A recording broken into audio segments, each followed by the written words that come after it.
It's a different strategy for each brand, right? It's not a plug and play. And I think that goes back to the kind of anti-agency of like why we are a little different. Like we don't use the same strategies. It's very different for every brand. So when we're able to take a different strategy and kind of crack it, oh my God, it's just euphoric. Explore the minds and marketing strategies behind today's winning brands and businesses. Tap into the power of the creator economy with Earned by Creator IQ. Here's Conor Begley. Hi, everyone. Welcome to Earned. Today I've got Ashton Wall. Welcome to the show, Ashton. Thank you. Thank you for having me. And for those that don't know, Ashton was actually the first repeat guest that we've ever had after, I think we're like over 100 episodes, 110, something like that, which is pretty wild. I remember when you were starting this podcast and what it's grown to and the type of guests that you have. It's insane. All right. So update me. What's happened over the last 4 years? You were the head of marketing at ColourPop the last time we chatted. You're definitely not today. So what's going on? That is so funny that you're asking me this question because I don't know if you remember this, but when I was on your podcast, you asked me something to the effect of, where do you want to be in 5 years? What's your 10-year plan? One of those type of questions. And I said to you, I'm going to have my own company one day, but it's going to be in B2B, not B2C. And so I think that's so funny. Like that was like the first time that I like let that thought kind of out loud in a more public forum. So here I am today, 4 years later, and I started my own agency and it's B2B. So when I was at ColourPop, I came in through performance marketing and that was really my background. So my background was working for tech startups and heavily venture-backed companies that had hundreds of millions of dollars to pump into growth through Meta and Google. And no one really cared about brand. It was all about kind of that ROAS, that CPA, all of that. So that was really my background. And when I got to ColourPop, I became really, really close with the head of influencer marketing at Seed Beauty. And it's funny because normally performance marketers and brand marketers don't get along. They're fighting for the same budget. They think that their kind of side of the fence is more important than the other. Her KPI was EMV, my KPI was ROAS, CPA, et cetera, site traffic conversion, all of those things. But we quickly realized that when EMV popped and spiked, so did all those bottom funnel metrics. And so as we were looking to scale and really get those two systems to talk to each other and understand, how to staff it from an internal and external perspective, we realized that nothing existed that specialized in this. So we created our own. And so here we are 4 years later running our agency called GateMaker. And honestly, I have, over the course of my life in this space, been very I really didn't want them to be involved in the relationships because that was what I had observed as being successful. They can help out with the gifting or the events or some of these other things, but really like the brand should own the relationships. What I've found is with you guys that you've taken that approach, right? That approach that we've seen work inside of brands and really applied it, right? And taken that and run with it. And so at this point, you're the only agency I recommend in terms of how to do this when people actually ask. So talk me through how did you kind of bridge that gap from being like someone who is running it inside of a brand and knowing that that was kind of the best way and now helping other brands do that? Because I think you're doing it the right way as an agency. Well, first and foremost, the reason that we named ourselves GateMaker is because Amelia, my co-founder, and I felt that when we worked with agencies, they were all a bunch of gatekeepers. And it's funny that that's like a really trendy term now. At the time, it wasn't when we named the company. And that was kind of the agency model, right? We're going to be the gatekeeper and we're going to hold all the relationships and you cannot get in touch with XYZ creator or press person unless you go through us. And we just felt like with the way the world is going, everything is becoming so decentralized. That's not a sustainable model. And I don't think it's a model based on retention and relationships. And the success of creator marketing is based on retention and relationships. Why wouldn't our business follow suit?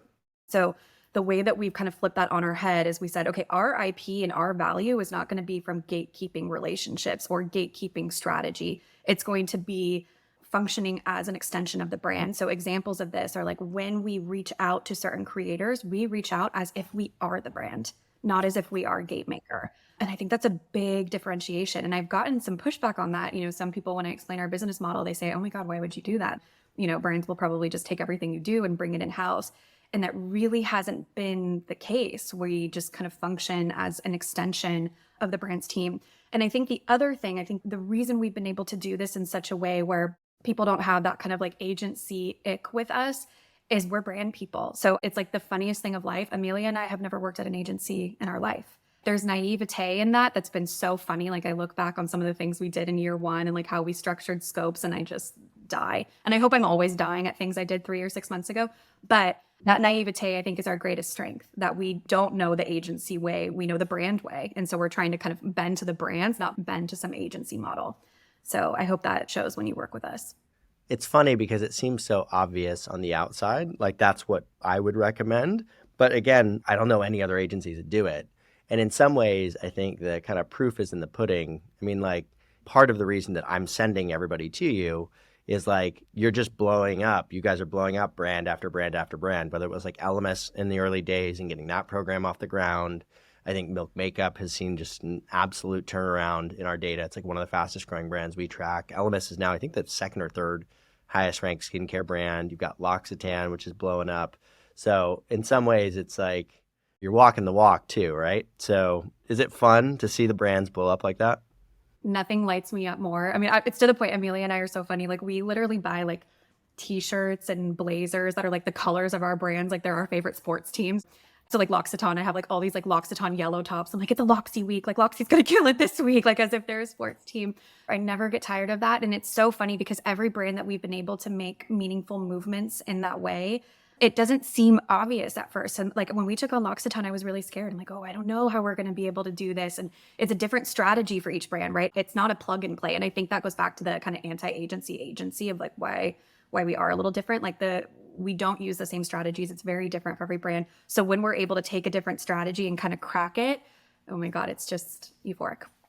I get the same feeling whenever we have a brand that really blows up. There's something very deeply satisfying about that. Like put something out in the world and have other people enjoy it, value it, tell you that proactively, or just being able to watch them win. It's just super fun. It's a good time.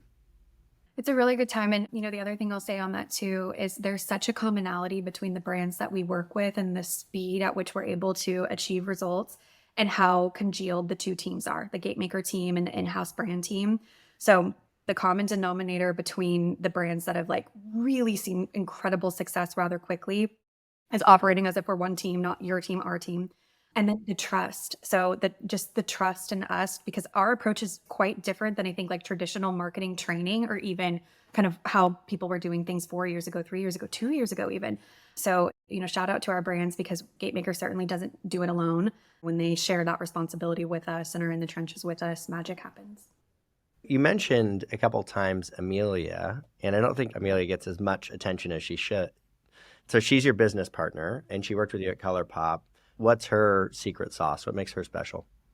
What makes Amelia special? She's an operational genius. The way she can optimize and scale programs is unlike anything I've ever seen. So operations is really, really her forte. Contracting, she's incredible at setting up deals. Like she's a master negotiator. Like I always tell Amelia, I'm like, you should teach an online class about negotiating because I've never seen anything like it. And everyone trains through her with that.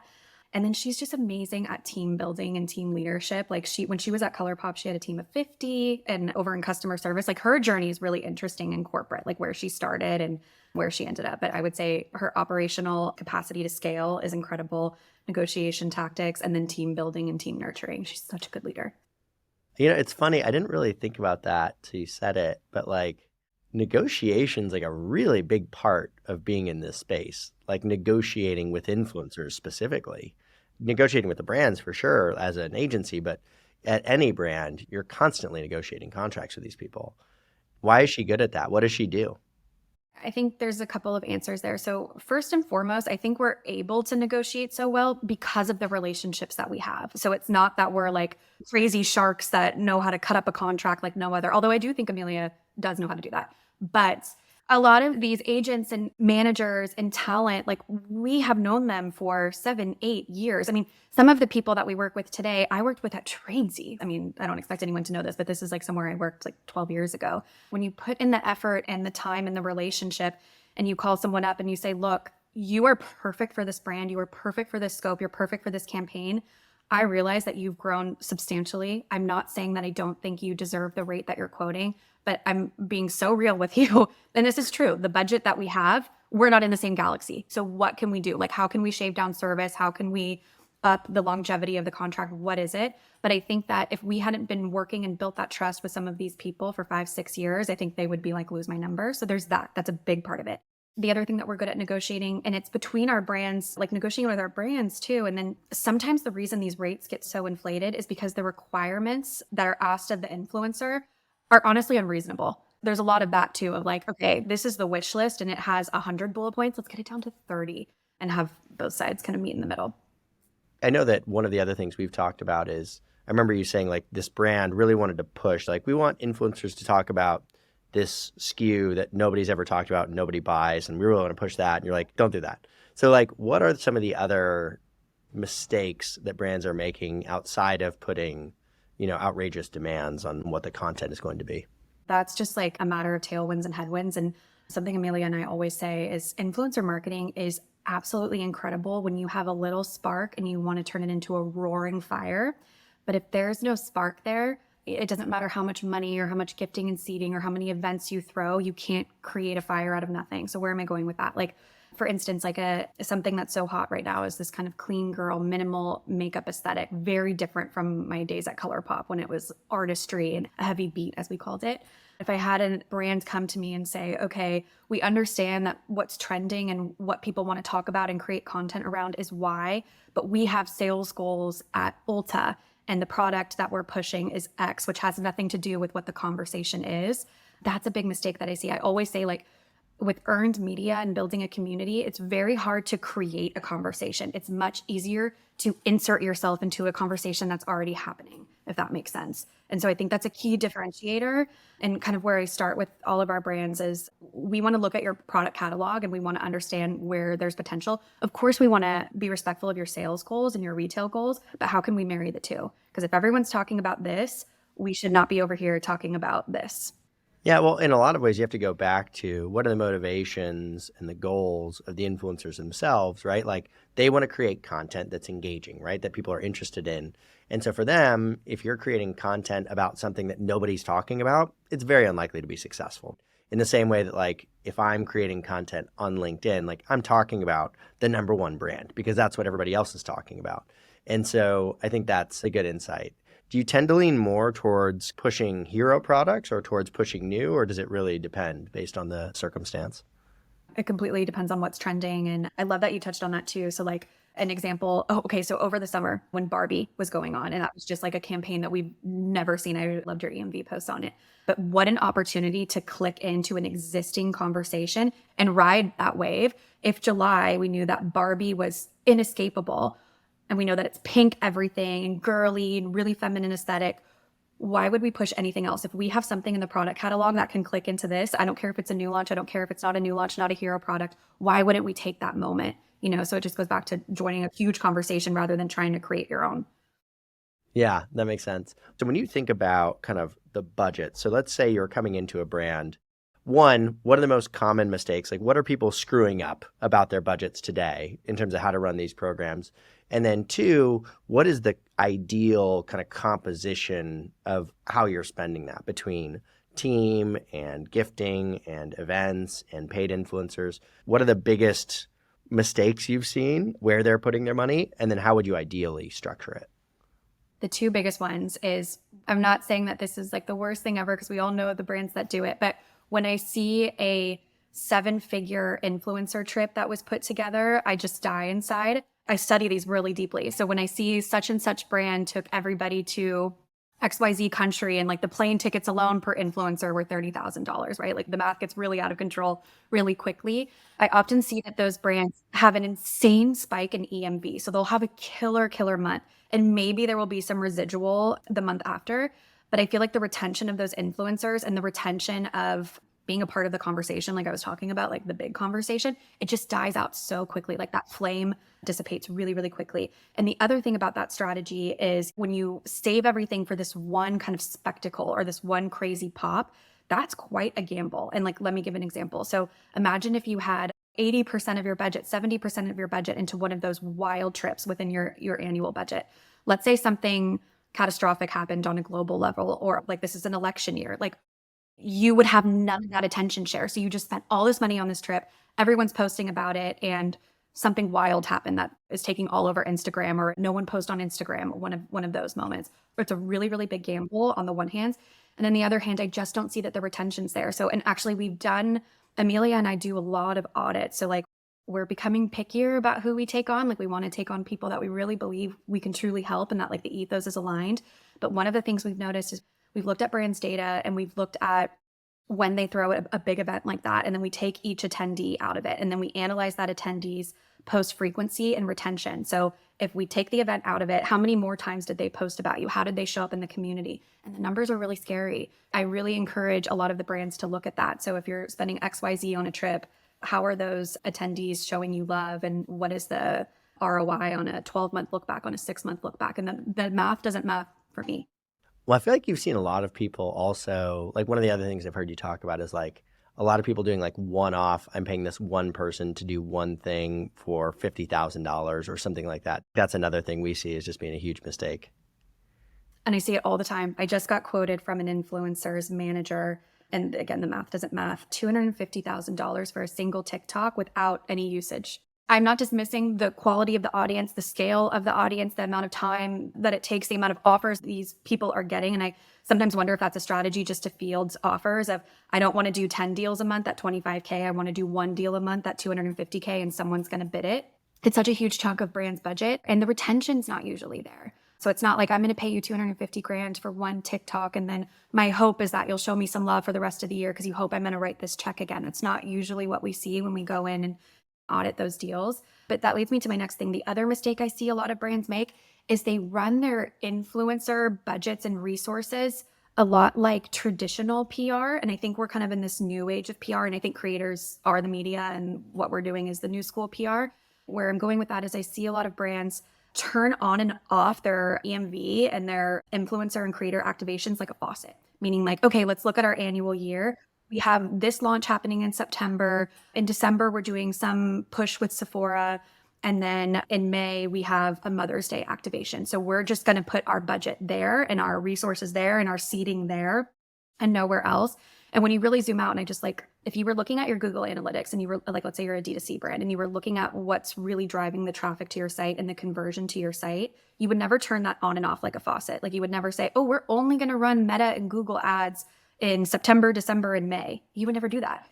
Like you should constantly have this faucet running at a steady stream. And that's not to say you can't really turn it up at certain points, but that should never turn off. And I see that all the time where brands will have a really healthy budget and frankly, like great resources, but they really, really concentrate it into these key moments. And I don't think that's where we are anymore.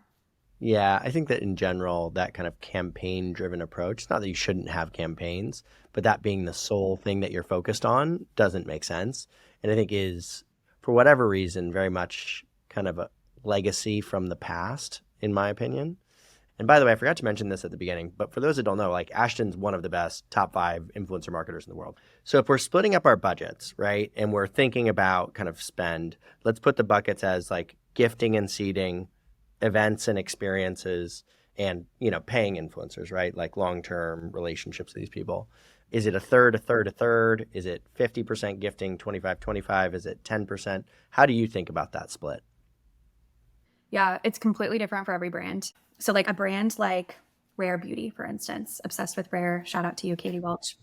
Rare Beauty probably doesn't need a huge paid budget because one, they have the amplification of Selena. 2, the community that Selena's been able to rally around, what they stand for, the way that brand was incubated and launched with a creator first mindset, like down to the packaging, down to everything. It's just so clear to me that would require a very different level of spend and seeding that would be necessary to get to where they need to go. Then you have brands that are somewhere in the middle where it's like, okay, you're super photogenic.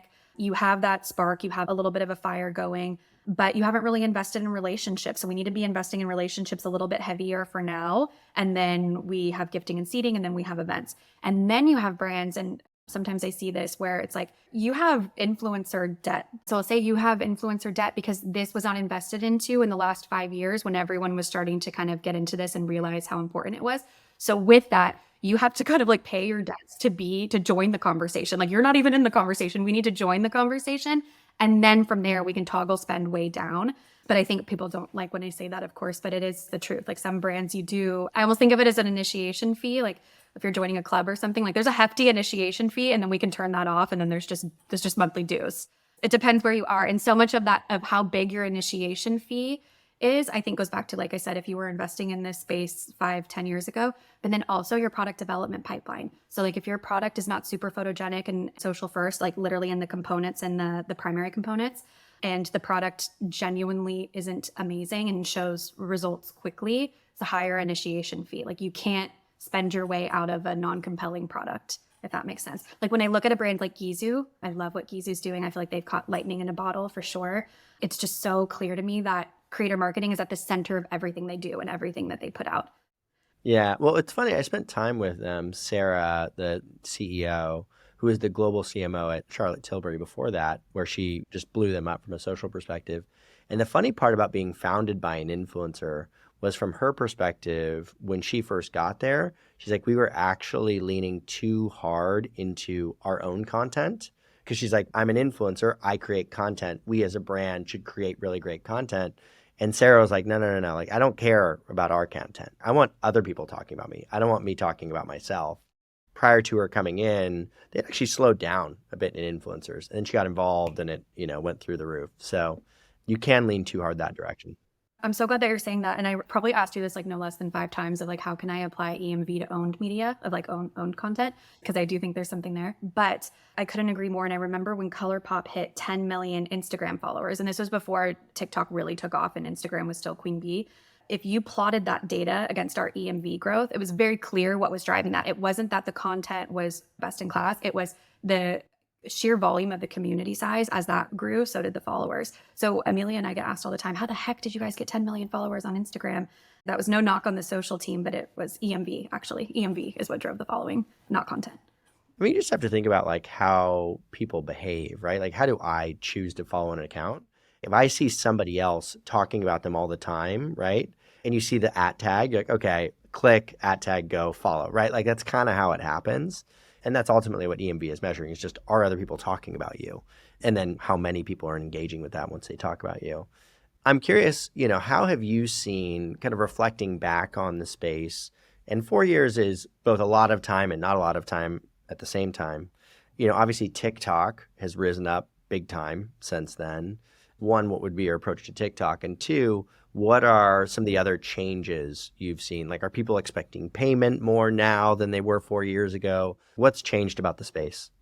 I would say the payments have really changed. So 4 years ago, being consistent with gifting and seeding and being creative in the mailers and the way those stood out, that was a strategy. When I look at influencers, and not just the big powerhouses, but even micros, they must be getting like 20 packages a week. So that, just sending a package to a list of people, that's not a strategy anymore. It was 4 years ago. So a lot more thought and care needs to be put into who are you sending to? How are you outreaching to them? What's that relationship like before you even think about sending them product? So that's number one. The rates are astronomical. That kills me a little bit. But when I look at what we were paying certain people 4 years ago and what they cost today. Now, certainly there's a growth component to that, right? If you're putting up double-digit growth, if you're adding more platforms to your mix, of course you should be paid more. But when metrics stay the same, yet the cost goes up, that's really interesting. And that's what we're seeing across the board. And it's funny, obviously I read top 10 reports like the New York Times. I'm always plotting certain things with our analysts. And one of the things that really stood out to me, so I think it was like 7 or 8 months ago, if you were in the skincare category, the average EMV that you would need to be a top 3 brand, I believe, was like around 6 million. Today it's 20. That has changed so quickly. And when I extrapolate those top 3, I'm like, God, going from like a 6 million average to be top 3 brand to now a 18 million average to be a top 3 brand. What do these brands have in common? It's clear that the investment is larger, but the product development strategy, like when you look at those top 3 brands and we can all look at them and see who they are, the product development strategy is so vastly different than those that are trailing behind them. And I'm also seeing this like big gap. And it reminds me of the color cosmetics numbers a while back, where top 3 is, an average of 18 million, but top 10 is an average of probably like 10. So there's this really big gap. And to me, that gap is coming not from a better influencer strategy, although maybe better product development strategy that is clearly so driven by influencer. So that's something that I'm seeing change. And then just the investment into the space overall. So not only rates for influencers, but when we see this EMV inflation, When I see this EMV inflation, what this signals to me is that more companies are putting more into influencer. And we see this across the board, right? GateMaker works with a ton of brands, indie, super corporate, everything in between across a number of verticals. And we're not in a 0% interest rate environment anymore. So the consumer is being hit, the marketing budgets are being hit. So I'm seeing that at best, marketing budgets are kind of flat year over year. At worst, they're down. But the budget going into creators is up year over year. So it's like I'm taking out of Google and I'm putting into creators, and I'm seeing that across the board, regardless of the size of the company, regardless of the vertical. So that tells me so much more competition in the space. Before it was like, just be first to the space. Like ColourPop, they really understood that in like 2014. I think specifically in skincare, it's having a moment, like you mentioned. When we look at the numbers, if you look at the top 10 brands in the US, makeup was up by 13%. Hair care was up by 30%, 29%. And then skincare was up by like almost 80% year over year. So basically the top 10 brands have doubled in terms of EMV over the last year, basically. And so it's interesting that you're observing that too. Maybe you're driving a little bit of that. I know a lot of those guys at the top, you're connected to them. You mentioned specifically they're doing product development differently. What do you mean by that? Dive into that a little bit. One of the things I always say to our brands is influencer marketing is not just the influencer marketing team's job or your agency's job or even the marketing team's job. It's everybody's job, like even down to the finance department. I know this wasn't your question, but this is important. Finance teams, especially at super corporate companies, tend to have really, really unfriendly like payment terms. Like they'll pay on net 90. And that's just what everything has to go through. And that totally makes sense for B2B. And of course, I understand you need to manage cash flow and all of that. But when it comes to paying out creators, net 90 is not friendly, and that's going to hold up your contract forever. So I'm like, even down to the finance team, you should have a set of finance protocol that is influencer creator friendly. But for product development, like thinking about your product development pipeline from a post-frequency perspective, like complexion is one of the hardest categories to move. Like if you want to drive EMV and community through complexion, when we think about the barrier to entry to get someone to switch complexion products and then hope that they like it and then be part of their everyday routine, the chances of that kind of breaking into that are really hard. It's not impossible. But when I think of something like post-frequency for like a lip liner that can go with any look, when I see post-frequency for maybe blush, like those kinds of things. So does the product lend itself to post-frequency? But then is the product photogenic? Like, is it going to go beautifully in a flat light? Like, is it like part of the aesthetic that you want in the background as like a secondary or tertiary character? Like, let's say you're making a video and you're not even making it about product, but you want your, I'm just making it up, like your Gizu oil. I wish more PD teams and pipeline thought about post-frequency and thought about the photogenic nature of it. Yeah, totally. And I think that's something that, like if you were to look at one of the earliest podcasts we did was with Sarah and Christine at Glow Recipe, which are like number 1 and number 2 in the skincare rankings. And I asked them, I'm like, how many people are on your team, your influencer team? They're like, the whole company. I'm like, what do you mean? Literally, that was their response. And then it was like 30 to 35 people at the company. She's like, every single person in our company thinks about social, all of them, like down to finance, product development, et cetera. It's integrated throughout the organization. We've talked a lot about influencers, and I have a lot more that I could ask there. But you've also like built a business over the last, few years. That, obviously has its own challenges. I'm curious what that process has been like. How big's the team now? I mean, I know that your revenue has been doubling and growing really quickly, but what have been the challenges of actually just building a company from the ground up? Building a company from the ground up is certainly being a service business. It's all about the people, right? Like that's our product, is our people. And Amelia and I have tested out so many different types of profiles and seniority level of like who we think makes the best influencer marketers on our team. So that's been really fun. And we've had a lot of unlocks there. And we've actually found the more junior, the better, because this space has changed so much in the last 5 years, in the last 6 months, that we have found when we've hired people that are super senior in influencer marketing. That's not to say that we don't hire senior people, but we tend to hire senior people that have a different background, and we can train them and mold them into the GateMaker way. It goes a lot better than, someone that learned a different way or maybe came from the world of paying $250K for a single TikTok or a 7-figure event. When you're trained that way, I think you look at things differently. That's been a big unlock. How big is the team? We're almost 25 now. We have an offer out, so it'll be 25 if that offer gets accepted, which is really exciting. I remember when it was just Amelia and I remember when it was 3 of us. The business is driving the growth. And that was really important because I came from that world of venture backed and, having a lot of other voices at the table telling you growth at all costs and this is how you need to do things. And so it was a good learning of, I was like, okay, I always want to bootstrap and not have to answer to other people. You said you had to train out bad habits out of people. So what are the bad habits? I think like a fundamental understanding of EMV, honestly. And let me just like drill into that for a second. So I think a lot of people prioritize aesthetic. Is this person on brand? Would I use this content in a commercial? Did they hit all the talking points? Did they describe the product as I'm just making this up, this is not a real product, the 60-second lasting eye effects trademarked with hyaluronic acid? Like no one would ever speak like that, right? So I find that a lot of brands and a lot of talent are very, very precious about who they work with and the type of content they'll accept. But when I look at some of these like top 3 brands in color cause and skincare, etc., when you look at the sheer volume of their community size, there's no way that 4,500 people or 6,000 people in a given month can be on brand, right? If you have 6,000 people talking about you in a month, that means you probably have an active community size of like 12,000 in a year, I would imagine, because not everyone's going to mention you every single month. Obsessed with your data, obviously. So when I think about that, I'm like, let's just zoom out here. And here's like an extreme example that I use, but this is real. Like this is a real creator that I'm never going to say their name because they're just too good. But let's say that there's like a total alt person that does live streams on Twitch about Call of Duty, but they always have a full face of makeup and they have the most engaged audience of all time. One of the worst habits I see is people would take one look at that and say, this is so off brand. I would never engage with this type of creator. And they say, okay, let's just like frame this a little bit differently. This content is never going to see the light of day anywhere. I'm not saying you need to post this on your Instagram.